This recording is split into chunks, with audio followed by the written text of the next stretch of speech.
In this video, we see the auditor and trainee auditor starting the audit of the steel cutting process, the first manufacturing step.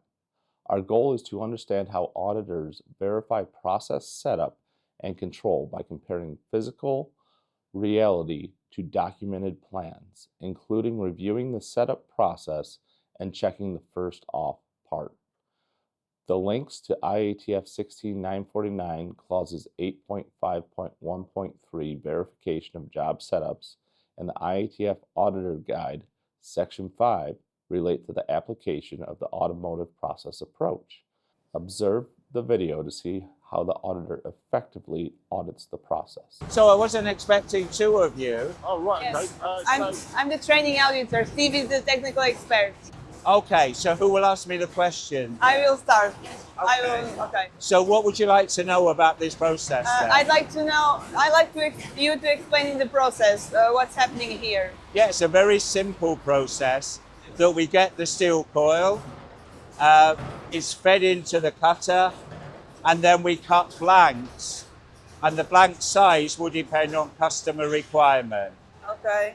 Yeah. So that's the process that you're observing now. So, but can you show me the FMEAs, please? Yeah.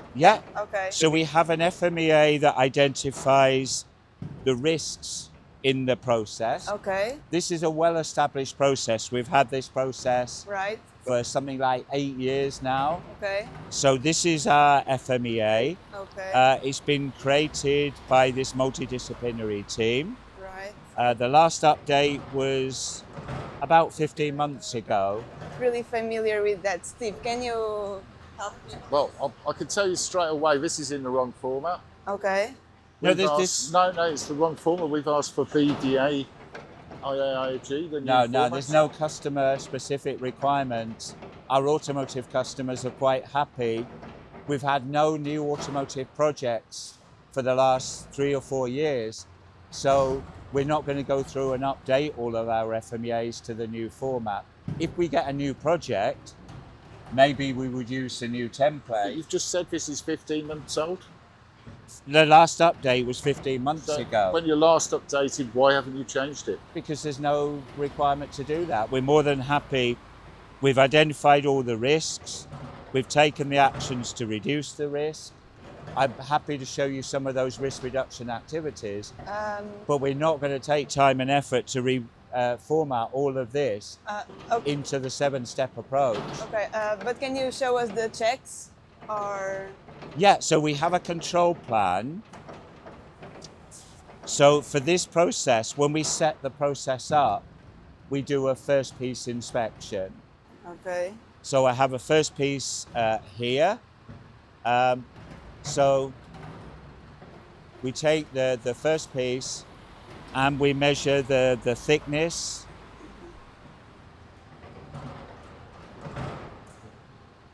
So we take thickness measurements at the beginning, at the middle and the end. If everything's within specification, we measure this by a tape measure. We measure the length by a tape measure. All of this is specified in the control plan.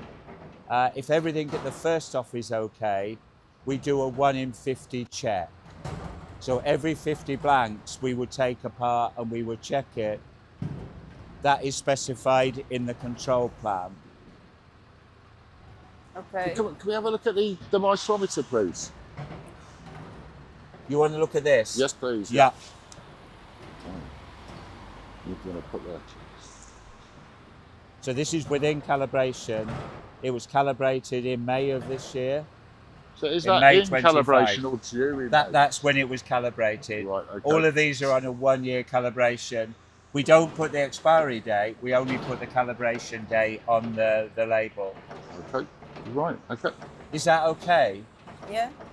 I guess. Yep. Do I have to put a date on when it's due for calibration? Does it have to be the well, day or? At the moment, we've got the date, we've got the thing. What we'll do is we'll follow that through to the laboratory. Yeah. Actually check this device itself and is it calibrated? Yeah. Is it within calibration? When is it due?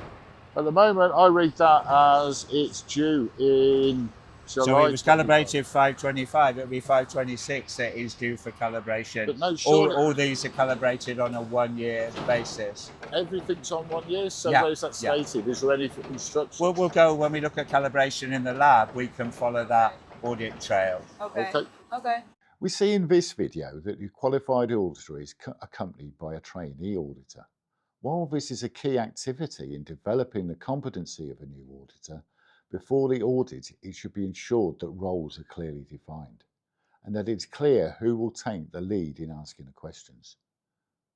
A good practice adopted by the trainee auditor was to get the auditee to give an overview of the process, which then led to a review of the PFMEA. It was identified that the PFMEA in the AIAG reference manual format was last reviewed 15 months ago. The auditor was incorrect in saying this was not acceptable. The format of the FMEA will depend on customer-specific requirements. In this case, the auditee explained there was no CSRs, hence no requirement to transition to the AIAG VDA approach. However, the auditor should have followed the audit trail to question the auditee on how often the PFMEA and control plan are reviewed and, if needed, updated. The auditor questioned how the process is set up. The auditee stated that a first off is verified and demonstrates how this is done, using a micrometer and a tape. This gives the opportunity to verify that the relevant controls are included in the control plan and follow the audit trail to verify how it is ensured that measuring equipment specified in the control plan is calibrated at the stated frequency and how measurement system variation, MSA, is understood.